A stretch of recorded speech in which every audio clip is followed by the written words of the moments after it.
Hello, everyone. Very happy to have you here in our first interview of the day for UNESCO Center for Peace. We are very happy to have our first speaker of the day, Mr. Josh. I am Elena Garcia, Youth Ambassador for UNESCO Center for Peace, and very happy to have all of you here.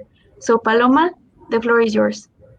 Okay, thank you. Hello, Josh. I really love your talk. I mean, I'm studying political science and law, and Oh, I we can't found hear very you. interesting the speech you gave. Paloma, So, can you hear? yes, can you hear me? Yes. Yep. Okay. Okay. So the first question will Your be, microphone. Guy, we can hear her. Okay, that's good then. oh, okay.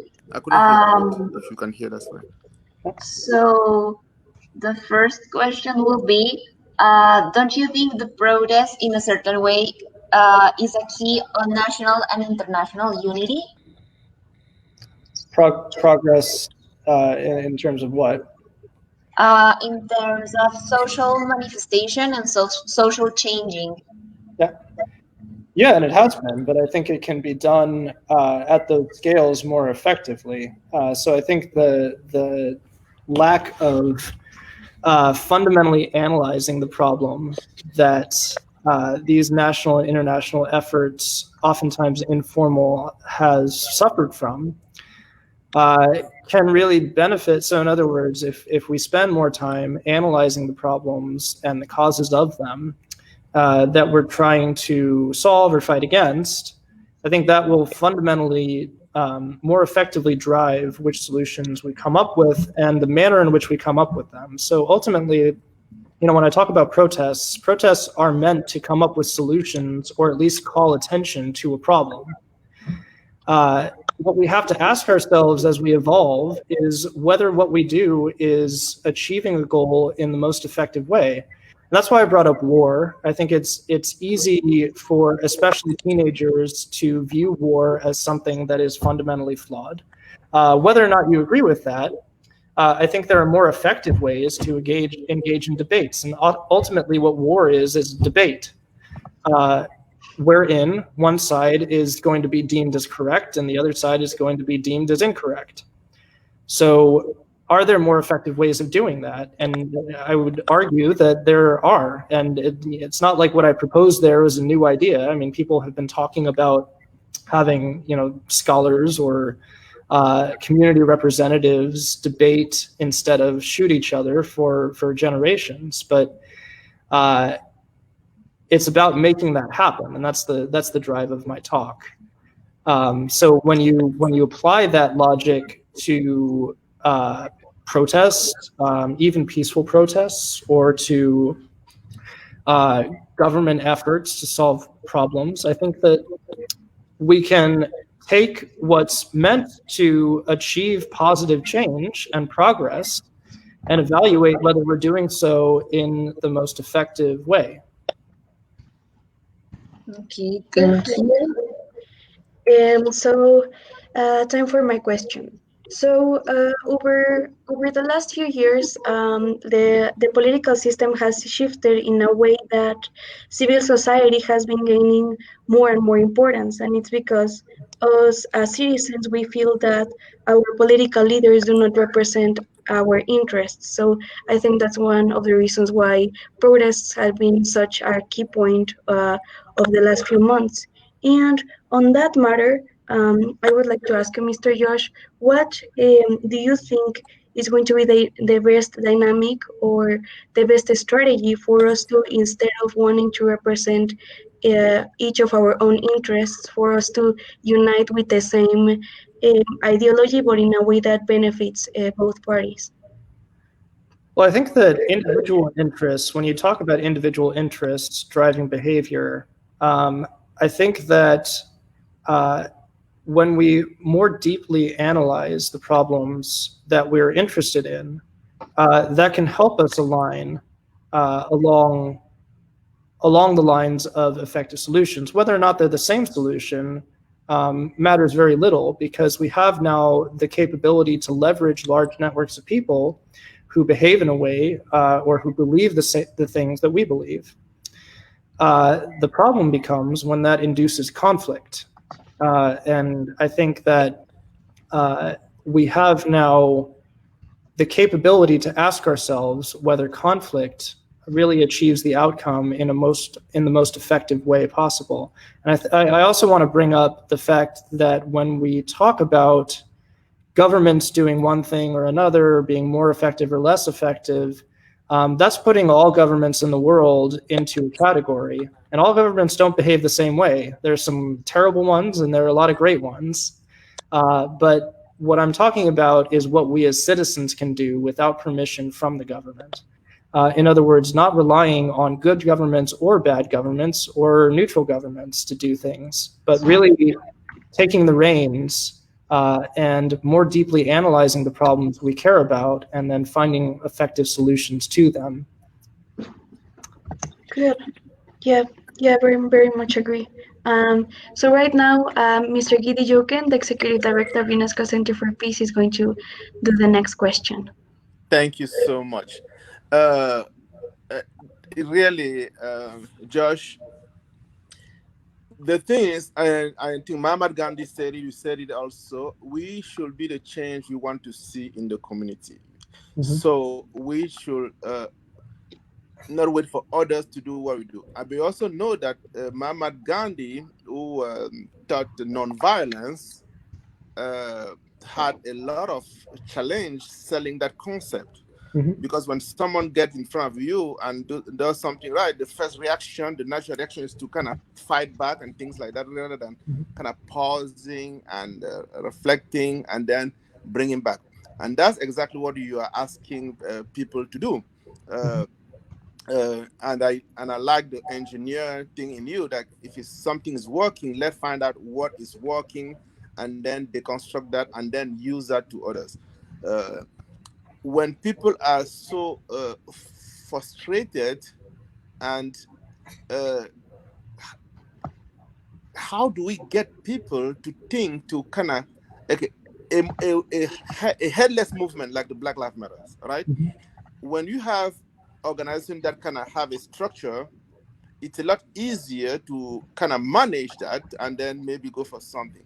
So when you have a headless movement like Black Lives Matter, how do you get a brainstorm within the group that will actually come and say, okay, guys, you know what?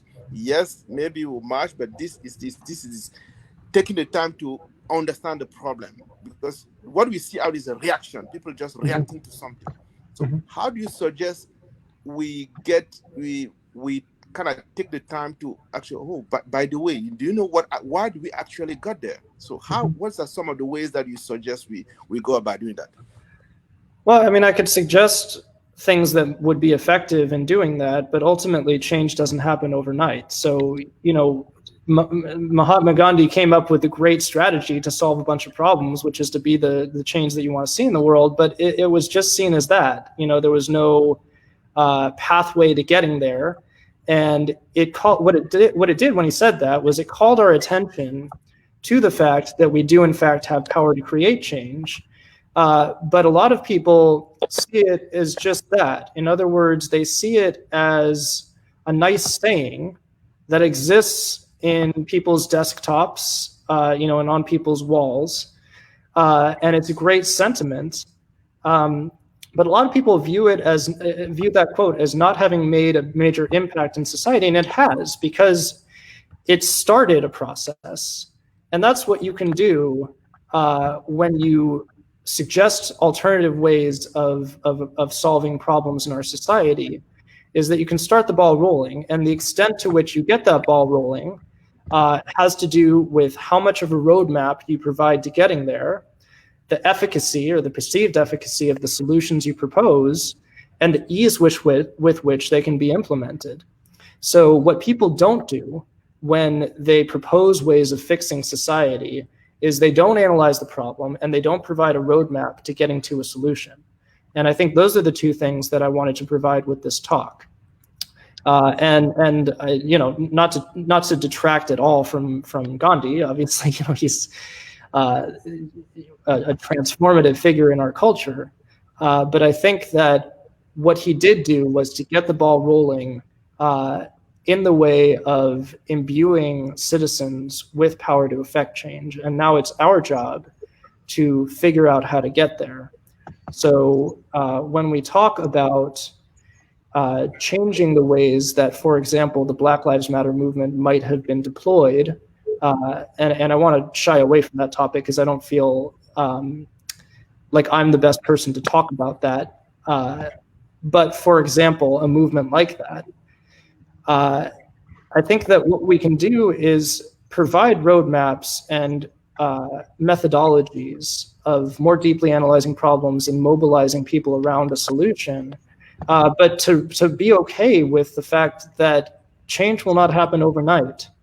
What we can do is provide a roadmap to getting there, but it's important to not view our failure to change the ways in which we approach problems in the short term as a long-term failure, and to recognize the fact that the very act of coming up with alternative modes of solving problems and analyzing problems is a positive step in the right direction, and that with more people buying into it will affect more social change over time, but it will be a slow process. So we will continue to protest regardless of whether or not there's a good alternative, and we'll continue to engage in wars whether or not there's a good alternative. But what we can do is aggregate the people who have a better solution and aggregate the people who know how to get to that solution, and combine with the people who know how to analyze the problem. And eventually, change will happen, but it will not happen overnight. Thank you. Who's next? Paloma, you are next. Okay. The next question will be like, how can we change the us and them cognitive categorization? Whether or not we have to change that, I don't know. It might be that it's something that can be leveraged. So in other words, how can you make people believe that everyone is an us and no one's a them? Or how can you leverage that propensity, which is ultimately biological, to achieve good and to impassion people toward a common goal? So I don't know that we can ultimately traverse or avoid such a categorization. I think we can take steps toward doing that, or toward leveraging that propensity toward the common good. But what's important is to understand where that propensity comes from and how it works.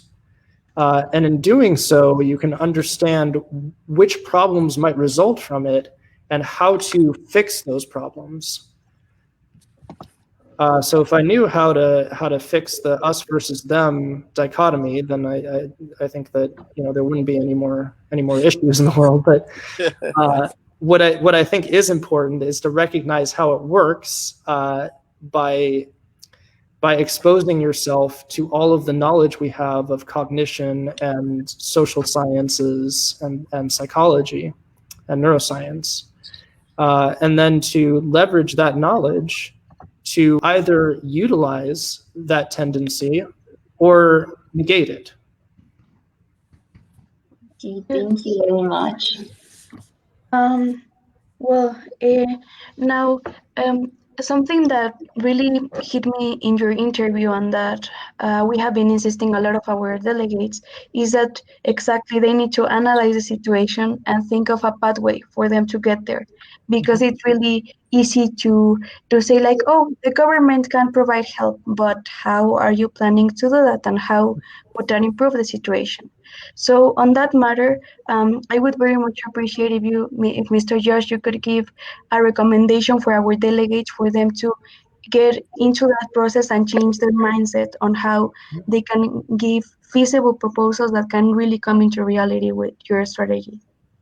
Well, I think it's important to look at what government was originally configured to do, which is to distribute resources and regulate the behavior of a large number of people living in the same place. So governments dealt with a certain size of a population. And now what you see in organizations and in companies and social movements and social groups is groups of the same size that entire countries used to be being regulated by companies and organizations and social groups and universities. So the functions that government used to perform at the scales that government used to perform them are now being performed by companies. And that I think is very empowering because anybody can start a company now. There exist better pathways to secure funding, for example, for startups. There is more of an amenability of investors to invest in first-time founders and second-time founders and in good ideas, in other words. And it didn't used to be the case. It used to be the case that, you know, the goal in going to a good university was to get a job at a big company and to make change that way and to affect a large number of people. And ultimately, success is measured in our society, in North American society, in how many people you affect with your daily life.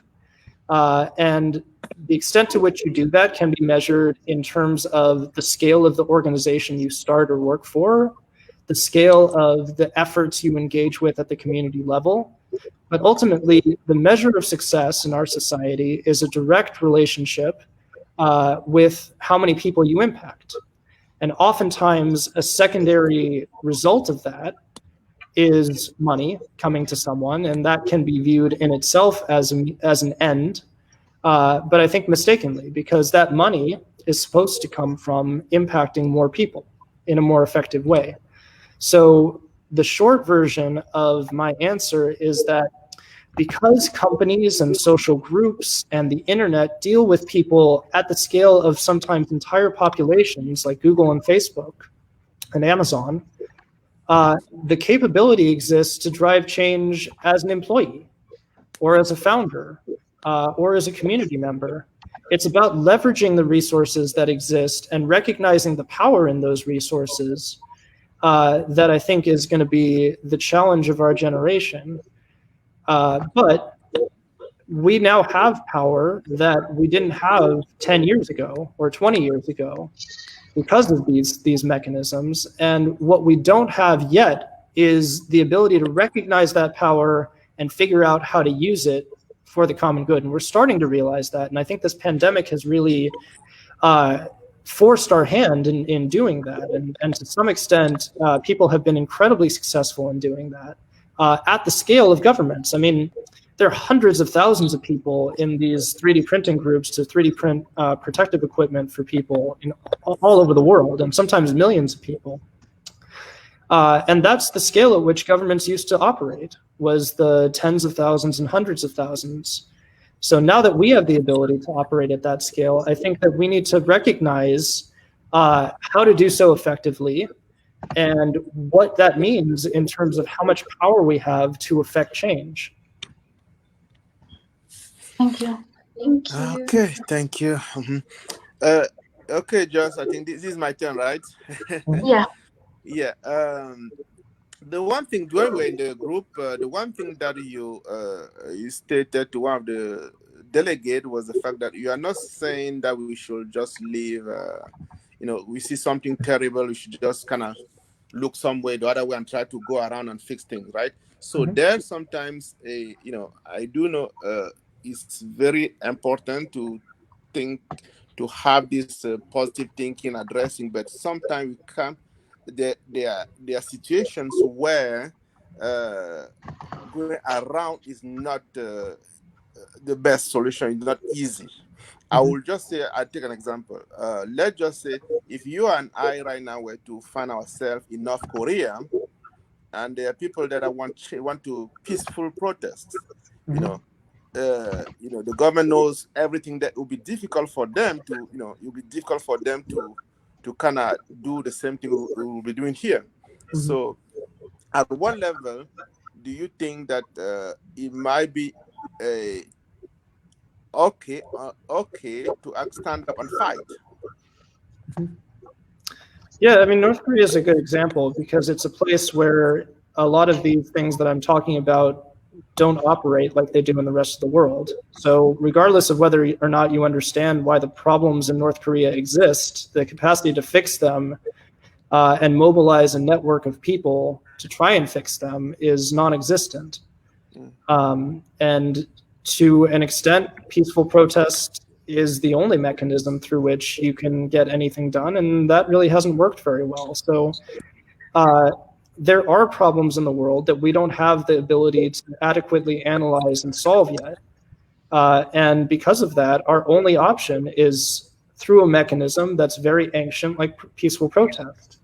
And it is an ancient mechanism, just like war is. You go back to the earliest of governments and the earliest of citadels, and people were protesting and people were forming governments. Whether they be governments like they exist today or protests like they exist today, it doesn't really matter. They have been in practice for thousands of years. So that is to say that they are tools that work to an extent, and when faced with no other options, I mean, of course, you have to do that. But I think it's also necessary to realize that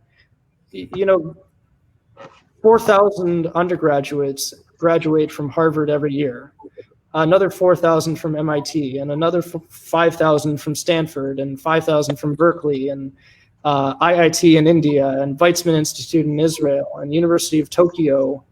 You add up all the people who graduate every year from the top 50 universities in the world, and they actually outnumber, probably, I haven't done the math on this, but at least they come close to the entire country of North Korea.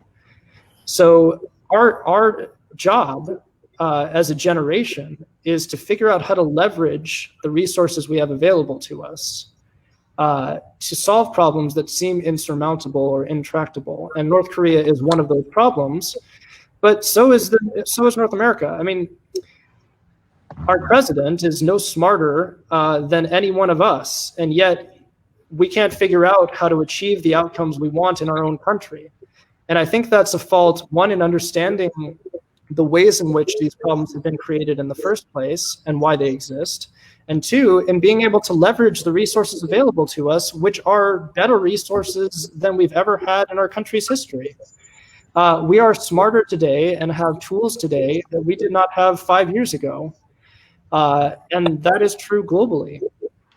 So I think that, if you were to look at this as artillery, in terms of the people who do things that we don't agree with and the people who have the capability to fix those problems, the artillery is significantly skewed toward people who want to do the right thing. But the power is significantly skewed toward people, in a lot of cases, obviously not everywhere, but in terms of the cases we're talking about right now, the power is significantly skewed toward people who are doing the wrong thing, who are not as smart and don't have the artillery as the people who want to do the right thing, or even the numbers that the people who want to do the right thing have. So how do we use the weapons we have? Which, even if they're not as effective as the weapons that other people have, they are more numerous, and I would argue more effective, to achieve an outcome that should be achievable. And if you put this in terms of David and Goliath, we would be Goliath in this scenario. And right now, David is beating us. We have so many more resources. If you just take Facebook and Google, they have more power, some would argue, than a lot of governments have. Oh, yes. And Amazon. No question about that. So it's about recognizing how much power we have and why we have it and why the problems we're addressing exist, and figuring out how to use that power to achieve global outcomes. And to an extent, we're starting to do that.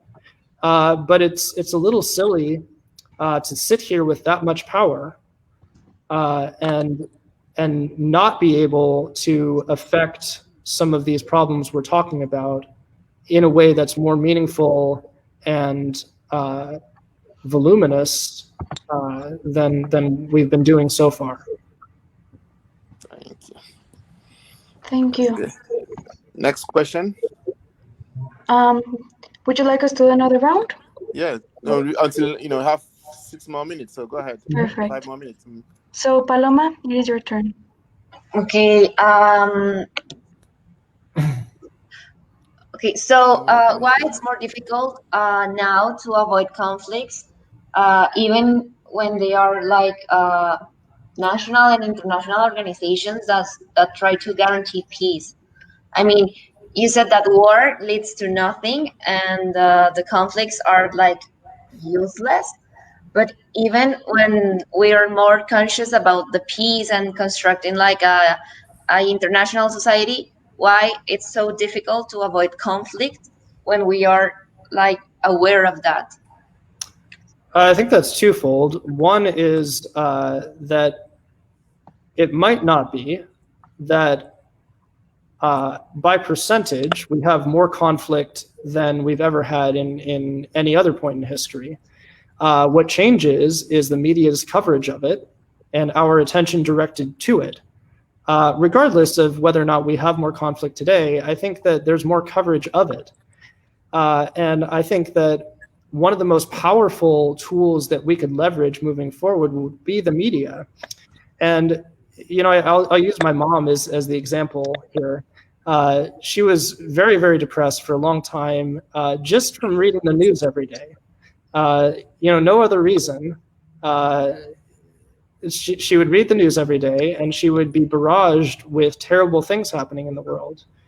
And I was in Boston in grad school at the time, and my world was very much about transformative humans doing things that I couldn't imagine toward making global changes that would change our species forever. And I think the two exist in equal amounts, if not skewed toward people doing amazing things at all times in history. And I think that if we focus instead on people doing amazing things, rather than the worst of what we're capable of, then what we strive for in the world will be skewed toward that, as opposed to being barraged or even striving toward causing these global disasters.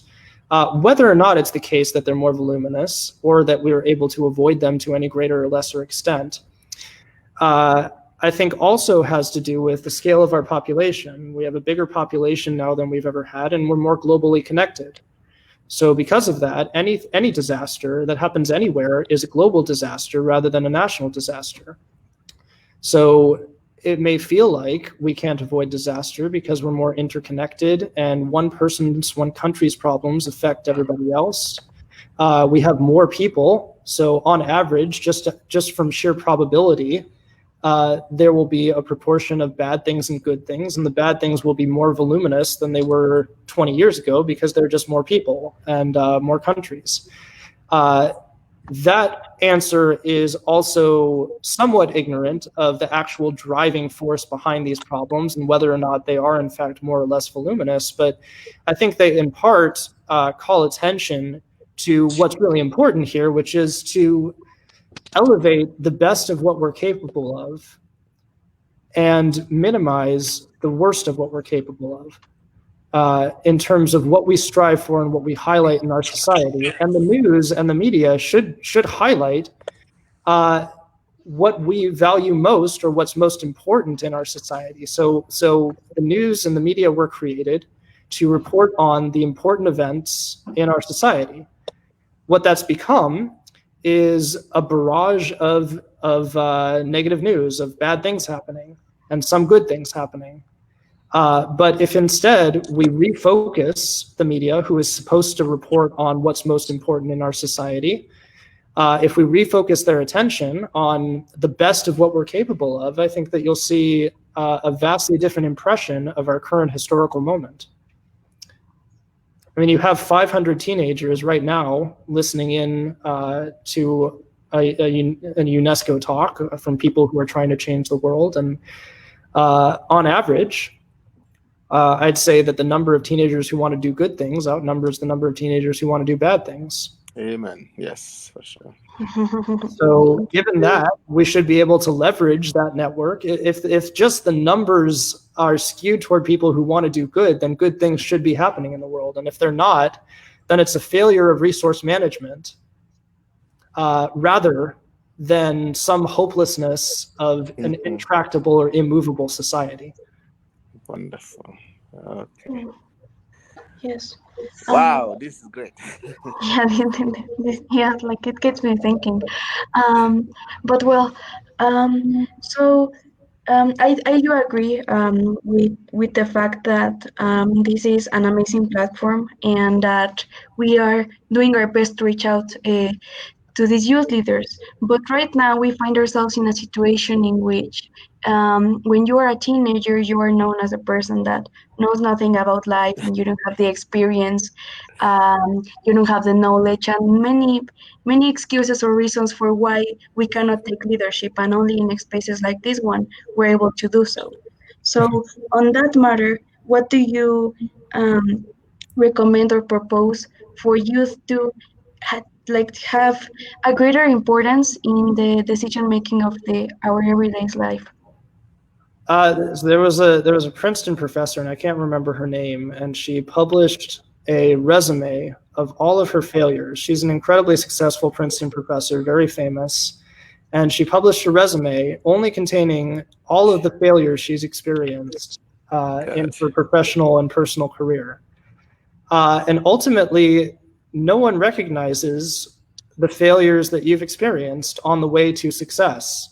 What your resume is and what you're remembered for, and the way that you'll measure the utility of your life is in your successes. So it doesn't matter what people think, how they perceive you. It matters the change that you're able to affect in your lifetime. So who cares what people think? Ultimately, what will go down in history is the direct result of your behavior and your actions rather than people's perceptions of them.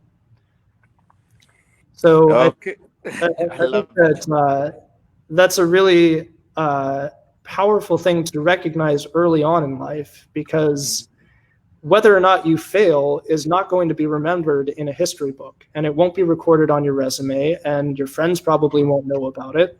What they will know about is the set of positive things that you do that actually make a difference in the world. And a resume and the history books and people's conversations and memories of you are ultimately driven by impact and not by the way that people perceived you at any moment in history.